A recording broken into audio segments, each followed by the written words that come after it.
Hello class. So in this video we're going to talk about the newest dimension of culture in Hofstede's 6 dimensions of culture, and that one is indulgence versus restraint, or IVR for short. And as I said, this is the newest one, so that will be an important part of this presentation. But first, we're going to talk about the definition of indulgence versus restraint and that scale, the characteristics of both indulgent and restraint societies, and then we will talk about what it means that it's a new dimension and why that's important when reading about it. And then some countries which are on the indulgent side and then on the restraint side of this scale. So what is the definition of an indulgent versus restraint society? So it's a measure of subjective happiness of the people, and subjective is important here.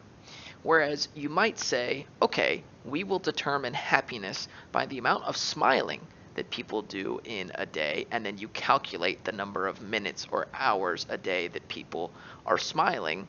Instead of doing that, the questions that people are answering in surveys are more related to the amount of happiness that they feel. So it's very subjective in this way. And it also talks about not only happiness, but the control over their own life that people think they have. Do they feel like what happens to them is a result of their own choices, or there are other things happening which makes it feel like they have no control in their life? And then there is highly subjective, and I really want to stress this, how subjective it is. All of these, to some degree, have some subjectiveness, but indulgence versus restraint is perhaps one of the more highly subjective of the 6 factors. So, what are indulgent societies like? What are the people like there? Well, they feel that they have control of their own life, and things that happen to them are a result of their actions or inactions, and not from other factors in the society. The people are more extroverted, and they also have stricter moral discipline. And that doesn't mean that the moral discipline is necessarily good. They might have bad morals, but the enforcing of their morals that they do follow are very strict in those particular countries. And in these indulgent societies, there is high sports participation, which is not found in restraint societies. So in restraint societies, of course, people don't feel like they have control. People feel like there are often other factors which are causing things to happen to them in their lives. The people are more introverted than extroverted. And there's also a less moral discipline as well as lower policing in restraint societies. So it's not that there is less discipline because people are afraid of more police. There's actually lower policing in general. And finally, in restraint societies, people value their friends and spend less valued time with their friends less than in indulgent societies. In indulgent societies, friends and time with friends is a highly important thing, and that's not the case in restraint societies.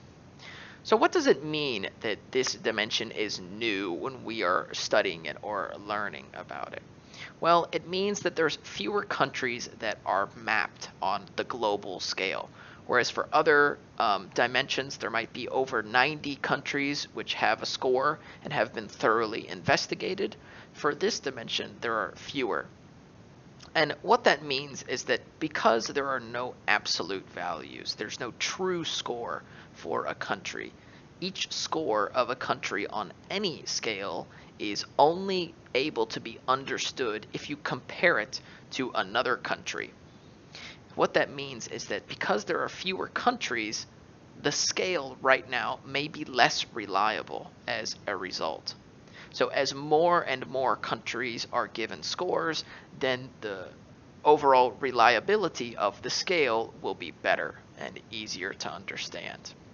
And the high degree of subjectivity means you should understand these scores with a lot of caution, especially because there are few right now, and we understand less the power of that subjectivity. So what are some examples of highly indulgent societies? Well, the highest with a score of 97 out of 100 is Mexico, actually. But other ones are Nigeria, as well as Sweden, all fall very high on the indulgence scale. And how about restraint societies? Well, China and Russia both fall pretty low on the scale. They're quite restraint. But way, way lower is Egypt and a number of other countries in the Middle East Arab part of the world. Scores even below 10, in fact. So these are some examples of societies which are restraint and indulgent. And I hope that you understand this very new and interesting dimension of culture from Hofstede. See you soon.